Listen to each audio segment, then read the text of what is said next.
Hello everyone, welcome back to the day one of Advent of Cyber 2024 from TryHackMe. So the day one has officially started and we see it on our screen here that day one's section of part is released, and I'm really excited for going through the story of this year's day one. And we also see that the YouTube video from 0 day has already been uploaded and it's officially live. So if you're tuning in right now, you can join through the link down below and then continue with day one.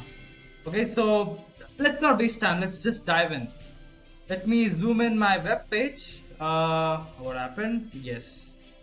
So day one, it's OPSEC. Okay, I'm really excited for this. Maybe sock mask music he thought doesn't come from a store. Okay, so a good storyline I guess we have for this year. Let's just start. Okay, so the story. MSKD trapped keys with a confident grin, a suspicious website. Now where to begin?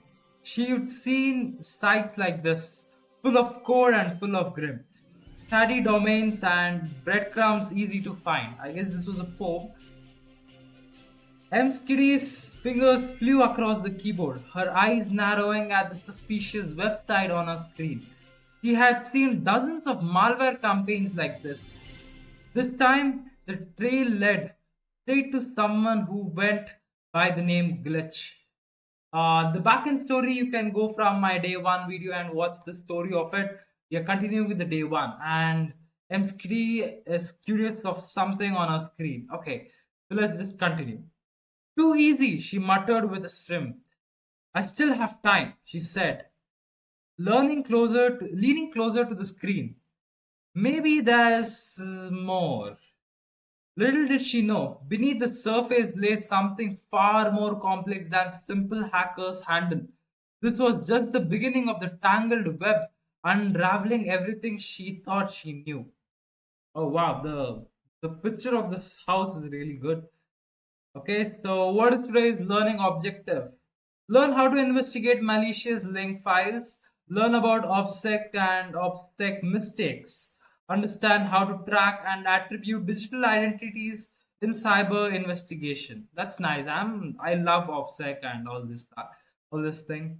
Connecting to the machine. Before moving forward, review the questions in the connection card shown below and start the virtual machine by pressing Start Machine button. The VM should fully load in 3 minutes. Additionally, you will need the attack box, which can be launched clicking the Start Attack Box button at the top of the page. Okay, so shall we go with the attack box, or we can have our own what do I say, the open VPN, but let's click on attack, start the attack box. Okay, so that is going to open in half of my screen here, which we can resize. I don't see any option, but that's fine. Okay, so machine, we have clicked on that button, so let's give it a minute to load. Investigating the website. The website we are investigating is a YouTube to MP3 converter currently being shared amongst the organizers of SOCMAS. You have decided to dig deeper after hearing some concerning reports about this website. Okay, so I guess this is a website which converts YouTube video into MP3 format. Okay, so from your attack box, access the website by visiting machine IP using the web browser. Okay, so let's give it a minute till it loads. Until then, let's continue with reading the challenge.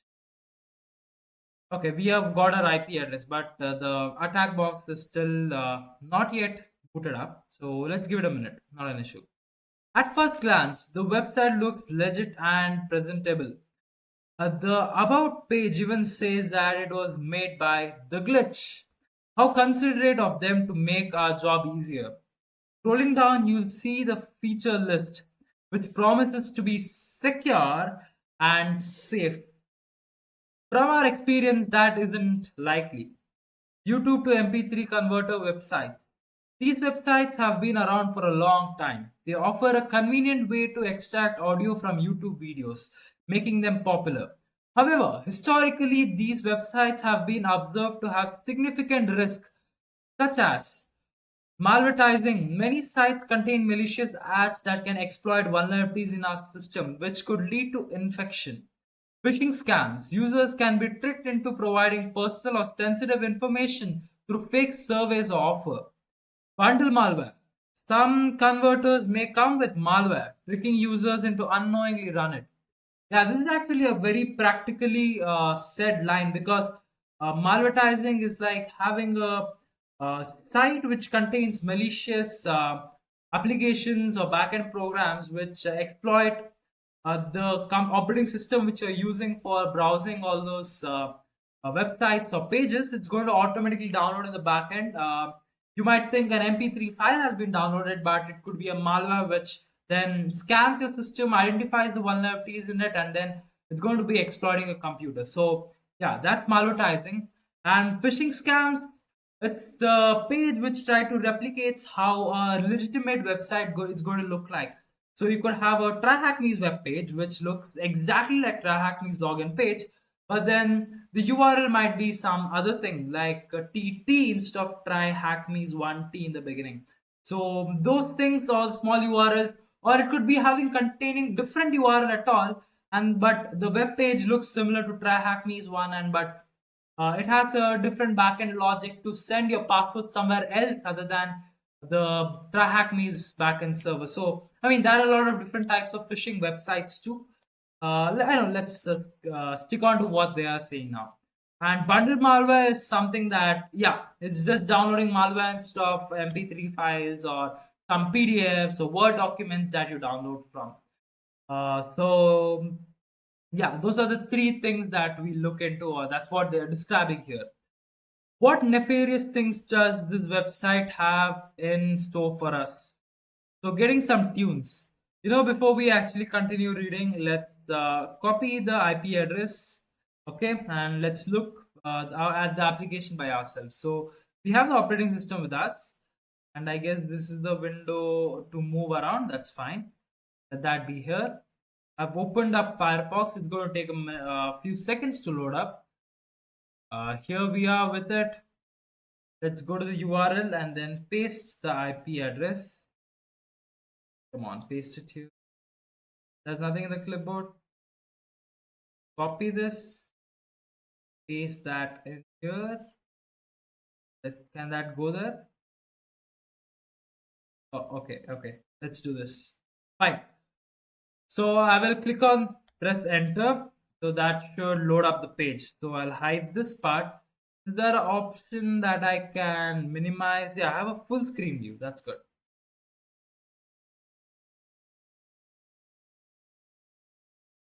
So the MP3 page. So it's going to take a URL from the YouTube web page and then it's going to convert it to MP3 file. That's what it says. And there's a lot of stuff in here as a marketing, most official proclamation. Okay, so nice. The page looks good. Ultra secure converter by glitch. Oh yeah, that's nice. Here we see some monitoring.exe file running. So okay, looks nice. It looks good. Protected by hyper quantum blockchain. Okay, something nice name. Secure with triple quantum nuclear protection with blockchain redundancy. Wow, nice. Big names. Monitor 24/7 mega security team powered by AI. Complete. Okay, it's the marketing of it. Nice. Live feed. Okay, we have even the FAQ, official inquiries. Nice. Is the converter secure? Absolutely. The converter is secure by state of the art technology. Trust me, I'm the glitch. Yeah, yeah. So, who created this converter? This converter was created by me, the glitch, completely independent and without any government oversight whatsoever. Okay. Okay, so that, let me go back to my TryHackMe page. Coming here. So yeah, getting some tunes. Let's find out by pasting any YouTube link in the search from and pressing the convert button. then selecting either MP3 or MP4 option. This should download the file that we could use to investigate. For example, we can use this video, a classic if you ask me. Once downloaded a negative to your downloads. Now, okay, sorry, not negative. Navigate to your downloads folder, or if you are using the attack box, to your root directory, locate the name file download.zip, right click on it and select extract to. In the dialog window, click extract button to complete the extraction. So you will see two extracted files, song.mp3 and smog.mp3. Okay. To quickly determine the file's content, double click on the terminal icon on the desktop and then run the file command on each one. First, let's try checking the song.mp3. Okay, so let's do it parallelly here. Let's come back to this page, and they have said we can look at the YouTube some links. So let's go to browse YouTube. I hope this has a network connection.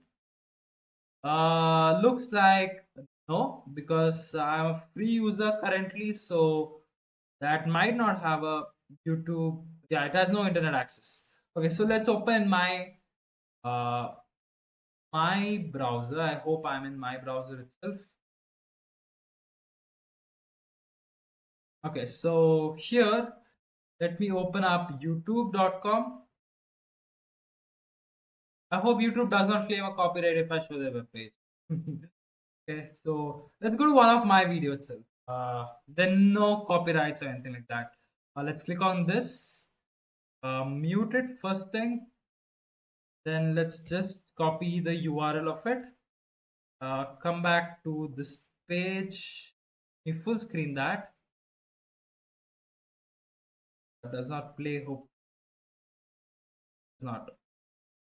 So, I guess I might have to know. Okay, fine. So let's paste the YouTube link here. That did not copy it. Okay, come here to the clipboard, paste it here. Okay, then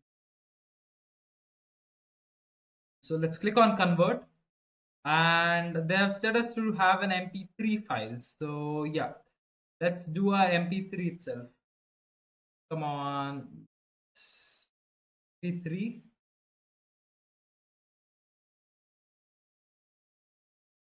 Okay, I guess that has downloaded it, the download file.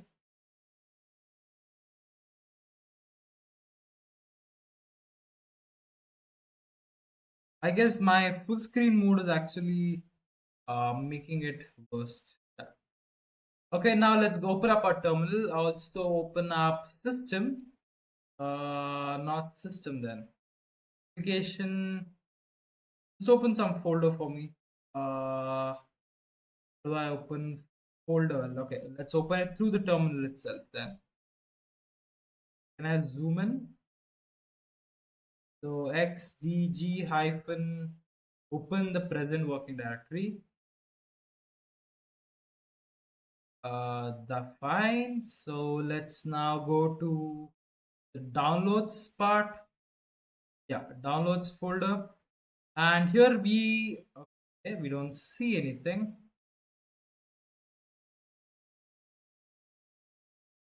I did not want it to start exactly. So I'm not good at using this box.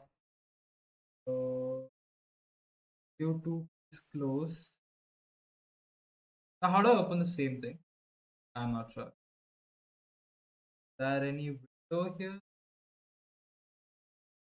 Oh.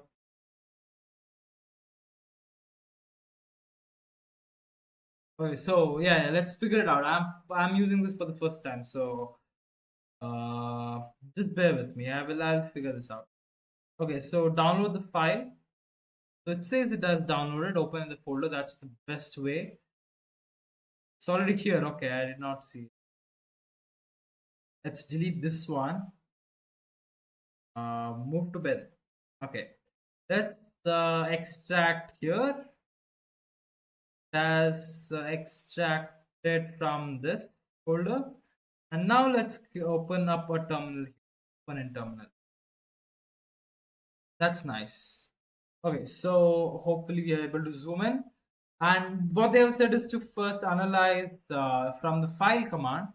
So first list out what are the files in it. We see smog.mp3 and song.mp3 here.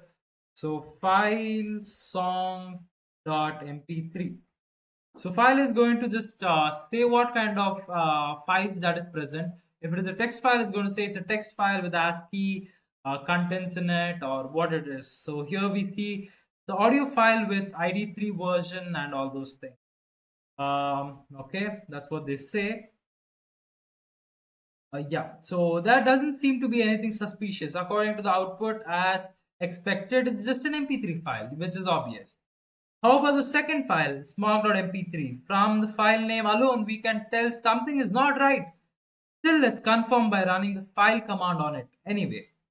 Okay, so let's try running it from here. File, the one is smog.mp3. I hope it is out of our screen. Let's come here. It says MS Word shortcut. I mean, you can see it from here, even though it has an MP3 extension, it's not the same file. This is an MS Word shortcut, whereas this is an actual legitimate MP3 file. So MS Word shortcut item, ID list, present, points. It's going to list out all the file contents of it or what type of file it's going to describe it. For example, I can even create a text file. So echo testing, and then I'm going to put this inside test.txt. And now if I run the command file test.txt, it's going to say it's an text file with of ASCII text in it. Okay, so we can even have an image file which is going to do the same thing. Fine. So a file is that command used for it. Now this is more interesting. The output tells us that instead of MP3, the file is an MS Word shortcut, as always known as .lnk file. Yeah, it's a link file. So this file type is used in Windows to link to another file. That's what I meant. A folder or application. These shortcuts can always be used to run commands. If you have seen the shortcuts on Windows desktop, you already know what they are. So if you have shortcuts created in a desktop for easy accessing, so they are with .link files itself. There are multiple ways to inspect the .lnk file to reveal the embedded commands and attributes. From this room, however, we'll use exif tool, which is already installed on the machine. Through this, go back to your terminal and type exif smog.mp3. Okay, so let's just follow whatever they say. Exif, and then let's say smog.mp3.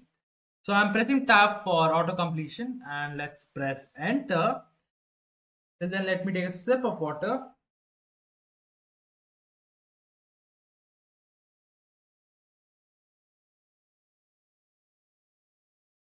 Look through the output and to locate command used as a shortcut in the smog.mp3 file. You will scroll down through the output. You should see PowerShell command. Okay, so yeah, exif tool is basically it's going to extract whatever things are stored inside the metadata inside a file, whatever is that. It could be even used against an image file, which is going to show a lot of metadata. Let's suggest the longitude, latitude of a particular photo that you've taken, the camera which was used for taking this photo, the location where this was taken, the pixels of the camera which it was used for taking, and all those things. So those metadata are going to be stored, and exif tool is going to be extracting all those data. So this has extracted the metadata of the smog.mp3 file, and that's what they're telling here. We also see some command line arguments and all what were used for this shortcut, what was created here. So we see a PowerShell script which is going to be downloading something. So EP bypass is for bypassing all the protections which is there in Windows. And new object dot, yeah, it's going to be downloading a file from GitHub. Okay, and then it's going to be storing as s.ps1 in program data file. And then yeah, it's just going to get the file in the raw format. So it's basically downloading a file from the GitHub location. Okay, what this PowerShell command does. The EP bypass NOP flag disables PowerShell's usual restrictions, allowing scripts to run without interference from the security settings or user profile. So that's all. It's going to be bypassing all the security controls or the measures which are put behind the PowerShell default file. So whenever we go for auditing, we look for such rules which are present for running in a PowerShell or a command line, so that users don't just open up any HC files and just run them. So there are going to be a set of rules which are present. So yeah, that's why it's trying to bypass it, or it's going to be totally ignoring all those security measures which are implemented.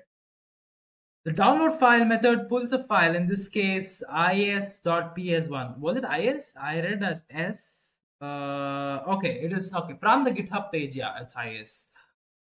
From the remote server, this is the GitHub location. Yeah, it is GitHub itself. And saves it in the C program data directory on the target's machine. Once downloaded, the script is executed with PowerShell using IEX command, which triggers the downloaded PS1 file. So it's just downloading the file and saving it in the location and then executing that particular file which was downloaded. That's nice. So if you visit the contents of the file to be downloaded using your browser, which is this one, let's copy this link. You will see just how lucky you were that we are not currently using Windows. Okay, so I'm hoping that it might not have internet in the what do I say, the attack box. So let's open it in my browser. So it says function print. Should I read through the code? Actually, no, but yeah, this is a Windows executable PowerShell file. Might be doing something very notorious, very bad thing. I mean, let's just go through it. Just a fast glance of it. So, part of the info file function to search for wallet files. Bitcoin, Ethereum. Oh, okay. Maybe so it's going through all the cryptocurrency wallets. What are the? It's going to try to extract all those. Okay, nice. I'm not into crypto, so I don't know what exactly these folders are for, but maybe I'm just guessing that that's what could it be because of the name. Let's zoom in. Yeah. So function to search for the browser credential files. Oh, okay. So it's going to be searching for the local, what do I say, user credentials which are stored by the web browser. If you they click on save for login information, so it's going to be downloaded here. So it's going to try and fetch for those things from your system. Okay. So if test path, Chrome path add this value found Chrome credentials, and it's going to be putting that path to somewhere. Another if statement for info file path. So for Firefox, this is okay. So function to send the stolen info to the command and control server. So C2 is command and control. A function sending info to C2 server. Okay, so this is another C2 command and control server. So basically that server is going to be having a list of set of instructions in it where basically, okay, well, let me just give you a background of what is a C2 server. Whenever you have a backend, no, whenever you deploy a malware, okay, so there are multiple stages what it goes through. Now you cannot deploy complete huge payload. The files might take up a lot of storage in the target system's computer, which might automatically trigger by any antivirus or protection systems or network logs that some big files, malicious files might have been downloaded. Okay, and or you might have some signatures of malwares, popular malwares to be stored in that what do I say, the downloaded malware file. So to bypass and to exit from the filtering of these signatures, what attackers do is they deploy a command and control connecting malware. So after it downloads into your system and once it's executed, so it's going to connect to that command and control server, then download whatever is important. Because that's the basic way how a firewall works. So it does not let any intersection or connections to come from the outside of the internet to the computer. But whereas anything from the request from the computer can go through the firewall, go to the internet and download anything, whatever it wants. So it's just going to go to the command and control server, download whatever extra is needed after downloading the initial stages of a malware, and then it's going to download to your system and all those things. So that's the command and control server, where you literally have the power to interact with the malware and the live I mean, at the current time. So a malware could be deployed on a target system, and as soon as it says it's alive, you can start to write your own payload and then send it to that malware. So that can also be done from a command and control server. So that's what a CQ server is, and it's trying to connect to that. Unfortunately, we are not able to access it. Yeah, of course, maybe that's not there in my domain list. I could do it from the attack box if I'm right. But how do I open the files which are already open? I'm not sure. I've never used this. Hopefully this should not be a burden on the system, right? So let's close that. Let's come here, put this into the clipboard of the machine, clear that, put this in here. Then let me say Control V. Press enter. It still does not load. Okay, so it's not there in any of our what do I say, the domain list. Okay, let's not worry about it. You see, just lucky how you were not currently using Windows. Yeah, of course. That was trying to steal all my bitcoins or all the cryptocurrency stuff. The script is designed to collect highly sensitive information from victim systems such as the cryptocurrency wallets and saved browser credentials and send it to an attacker's remote server. Disclaimer: all contents in this room, including CPP codes, PowerShell scripts, and commands, is provided solely for educational purpose. Please do not execute these on Windows host. Sure, yeah, please, audience who are watching this, don't run scripts which you're not sure what exactly it might do. So even for fun, please don't run it. If you want, you can just test on your own virtual machine on a very controlled environment.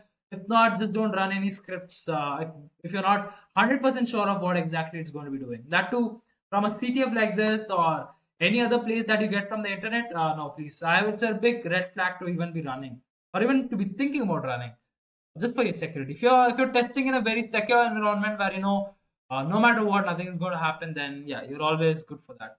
But yeah, make sure that you build such environment. In fact, I have a video showcasing how do you build such environment. You can browse through my YouTube channel, or I'll put it somewhere here down, that notification kind thing where you can find that video and go through it. Okay, so coming back to this. This looks fairly typical of a PowerShell script for such purpose. One notable exception: a signature in this code that reads, created by the one and only Okay, that's nice. So good, thank you. Searching the source code. Searching the source. Okay. There are many paths we could take to continue our investigation. We could investigate the website further, analyze its source code, or search for open directories that might reveal more information about the machine malicious actor's setup. We can search for the hash or signature on public malware databases like VirusTotal or any run. Each of these methods could yield useful clues. However, for this room, we'll try something a bit different. Since we already have the PowerShell code, I'm sorry, searching for it online might give us a useful lead.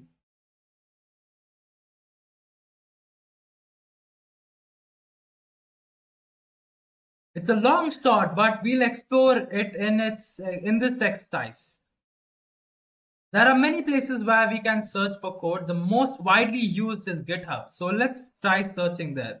To search effectively, we can look for unique parts of the code that we could use to search with. The more distinctive, the better.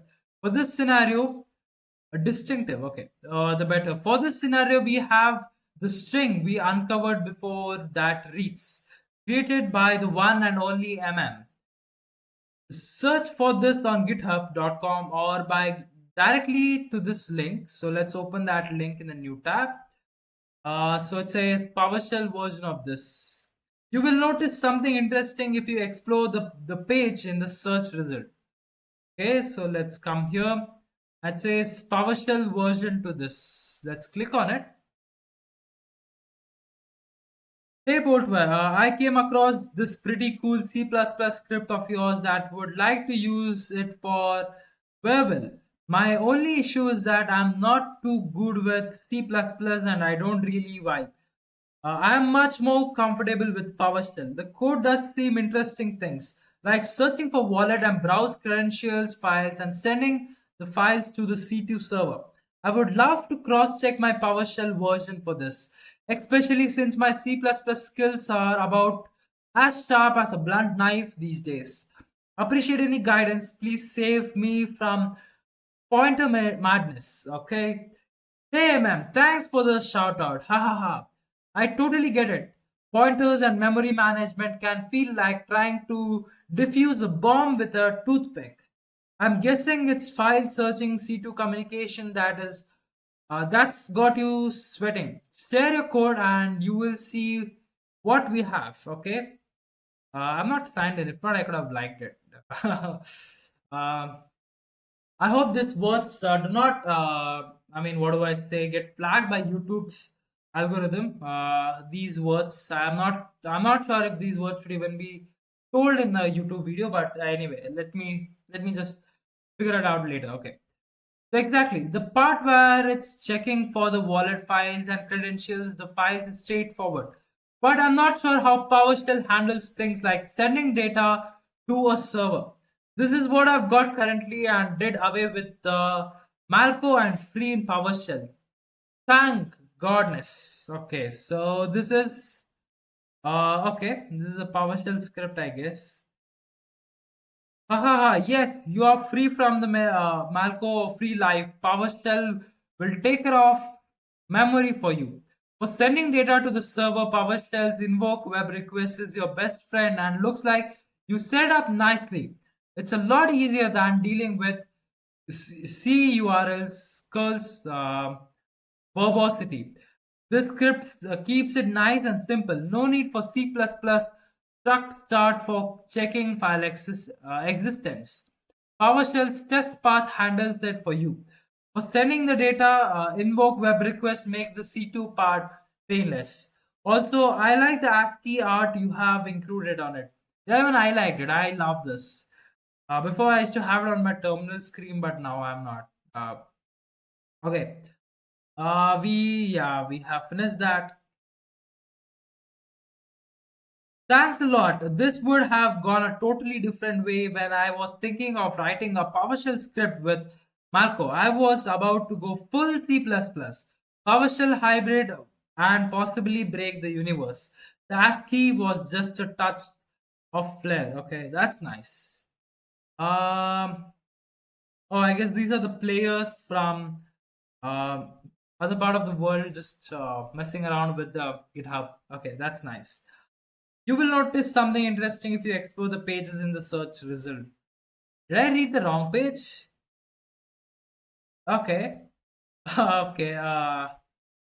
Let's go to the issues and what is it? Where should I? What should I search for? Okay, so let's just read through it.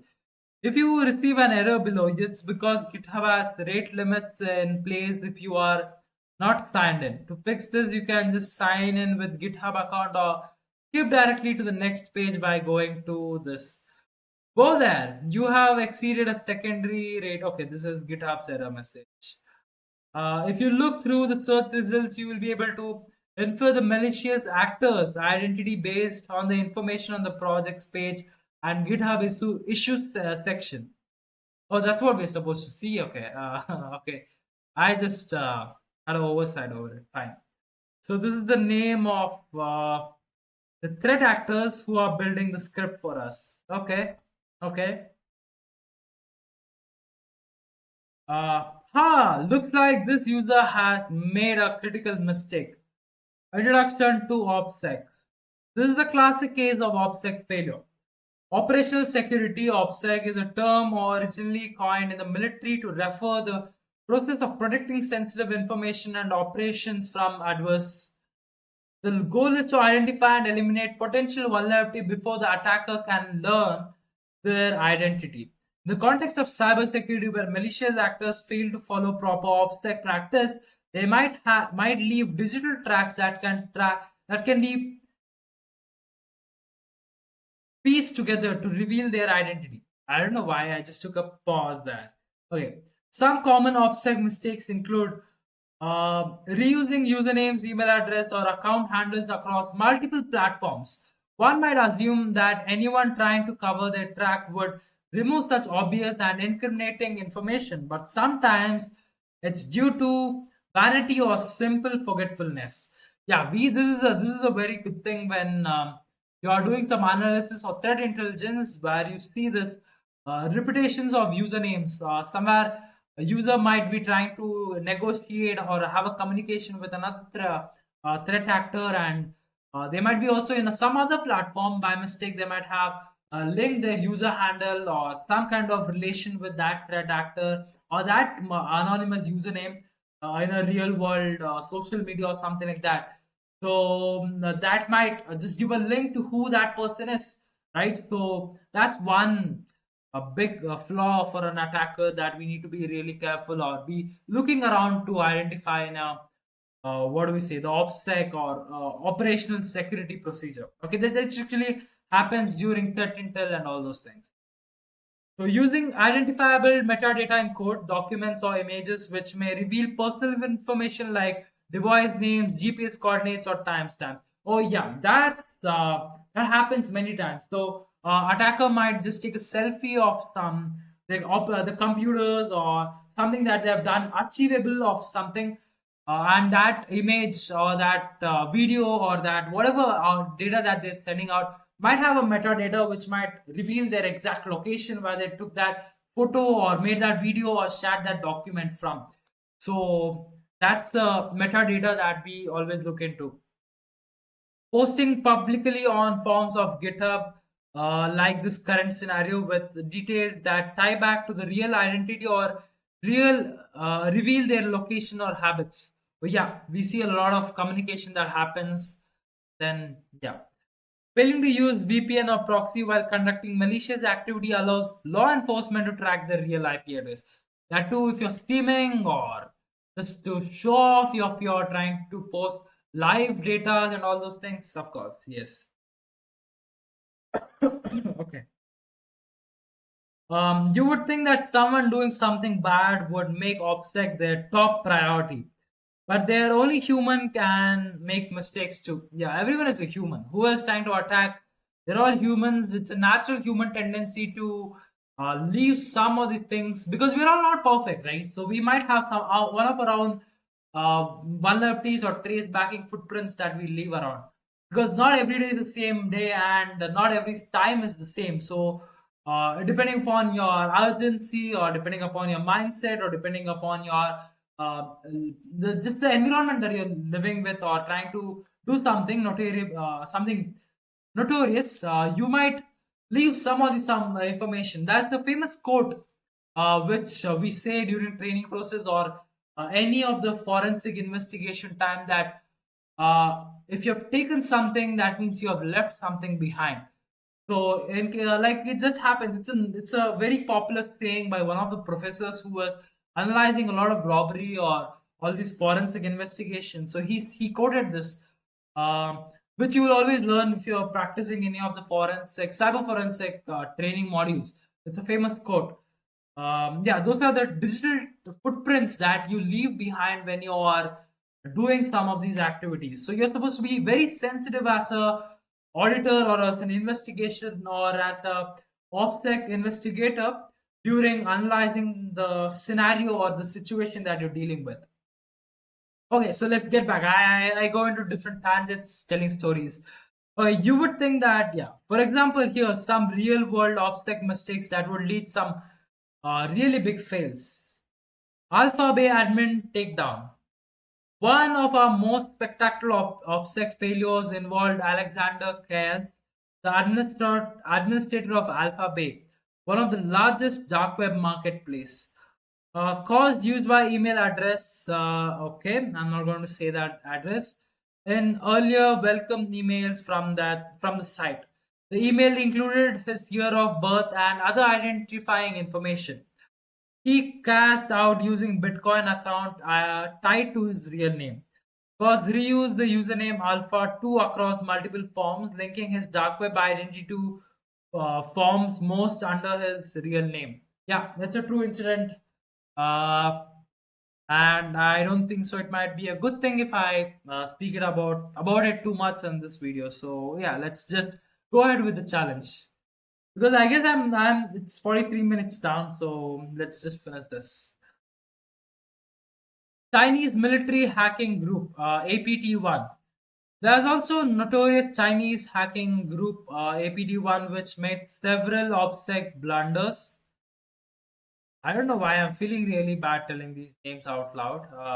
I'm afraid of YouTube just putting us copyright or some strikes, community guidelines, all those things. So, okay, I'll take a moment while before I just say out names. One member signed his malware code with the nickname. This nickname was linked to programming forms post associated with his real name. The group used predictable name conversion for users, codes, and passwords. Their activity consistently aligned with making their location obvious. These failures providing enough information for cybersecurity researchers and law enforcement to publicly identify group members. That's nice. I did not know this. That's nice. Uncovering If you have thoroughly investigated GitHub search result, you should have uncovered several clues based on poor OPSEC practice by malicious actor. We know attacker left a distinctive signature in PowerShell code This allows us to search for the related repositories and issue pages on GitHub. We then discover an issue page where the attacker engaged in discussion, providing more context and linking their activity to other projects. Wow, this building looks amazing. I love it. In this discussion, they responded to a query about modifying the code. This response, paired with their unique handle, was another critical slip up, leaving behind a trail of evidence that can be tracked back to them. By analyzing the timestamp, usernames, and nature of their interaction, we can now attribute the mastermind behind the attack to MM. Okay, what's next?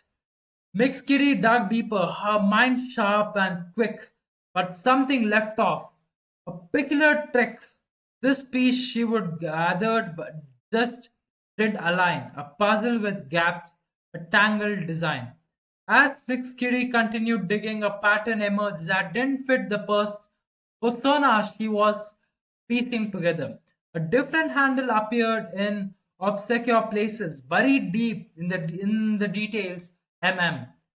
Who is Skiddy muttered, the mystery deepening.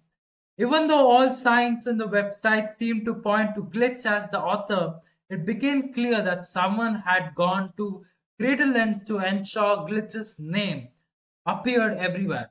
Yet, the scattered traces left behind by suggested a deliberate effort to shift the blame. Wow, this is a nice storyline. Looks like the song MP3 file is not uh, we expected. Run except tool sound MP3 in your terminal to find out the author of the song. Who is the author? Okay, so let's come back to the TryHackMe browser. Uh, how do I open my terminal? Okay, it's here, fine. So the author could be here somewhere. Okay, let's look into it.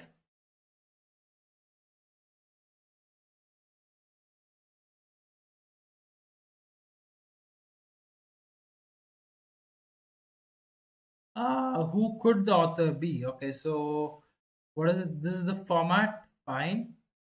Uh, okay. What is the author of the song? Who is the author? That's it, right? Fine. So let's find it here. Accept tool version number, file name, the directory, file size. We don't need all these. File type. Okay. Flags. Okay. Achieve PowerShell fixed disk.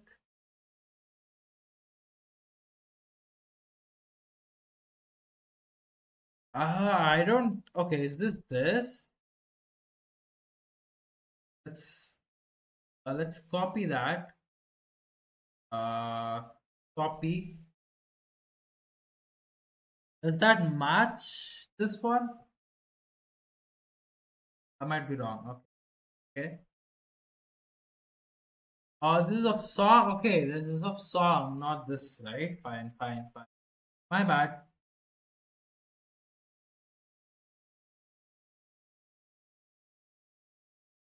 Okay, so title says that, and artist it's here. Okay, so yes, so he is our author. What I am hoping, because I don't see any other name. Let's put it in here and ask for it. Oh yeah, we got the right answer. The malicious PowerShell script sends stolen info to C2 server. What is the URL of the C2 server? Okay, let's dig in here. The C2 server, it's in here. No, it's here. This is the C2 server's location. We paste it in here. Submit. Oh, we have completed it. Who is the MM? Maybe his GitHub profile would provide clues. Let's come here. This one. MM, where will THM? Let's copy this username, copy, then paste it in here, submit. Oh, no. Should I remove that tag? Okay. What is the format of the name? Oh, it has space in it. Fine.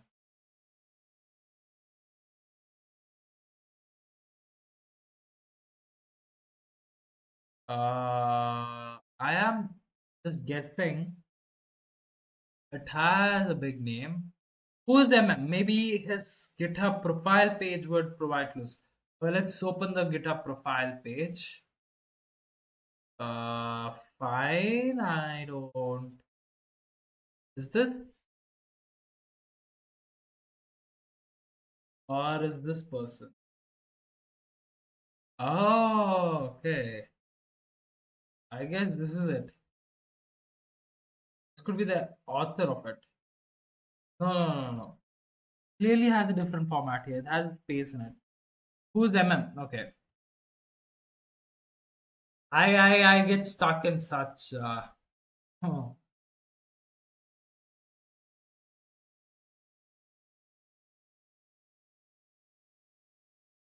really?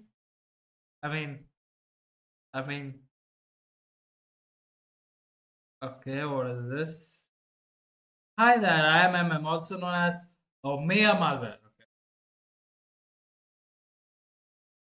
The thing is, with this pages, I did not know that I should exactly go there. So, what is the number of comments on the GitHub repo where the issue was was raised? Let's add a little bit of time. Where do we do it? Up. Yeah, I'm gonna do it. Do it. Just a second. Where is page? Add an hour, and I don't think so. We need to do anything for this machine. Let's finish it fast. Let's go down. So what is the number of commits? Let's come here. We'll just come here to this, and where is that? 7 contributes in the last year, so it's 7. Come on, just type in. Oh no. What is the number of commits on the GitHub repo where the issue was raised? That's where it was raised, right? Yeah, this one. Wait. For this one comment, okay, not 7. Why is my number pad not working? Come on, don't do this. 1. Oh yeah, the answer is right. If you enjoyed this task, feel free to check out the OPSEC room. I'll just open it in a new tab and click on complete. What's with all the GitHub repos? Could they hide something else?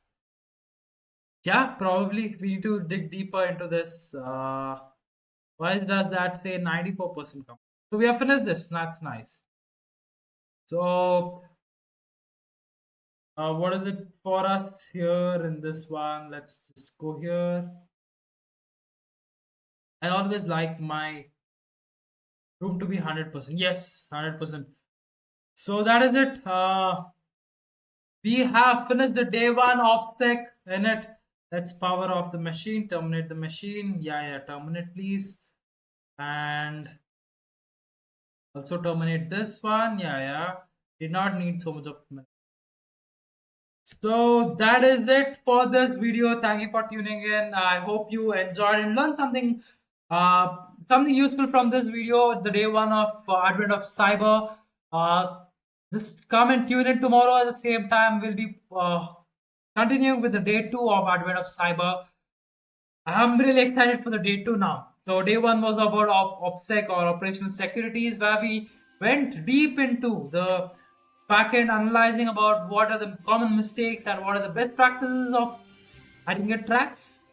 I mean, just don't do anything illegal. So if you unless you are really interested in having those tiny little bracelets, which I don't recommend.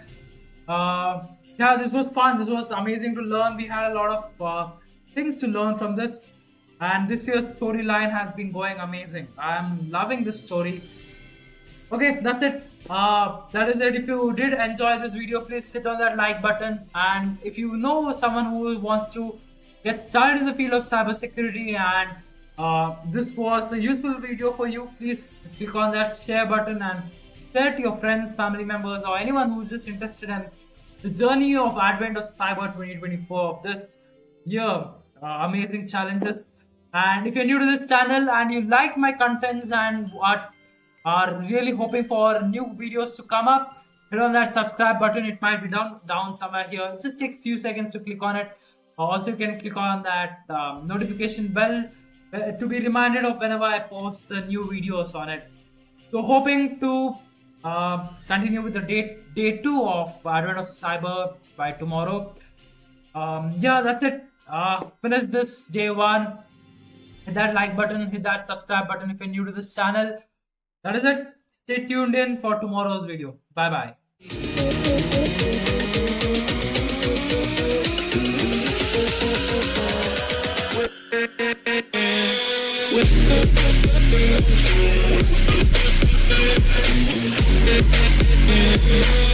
With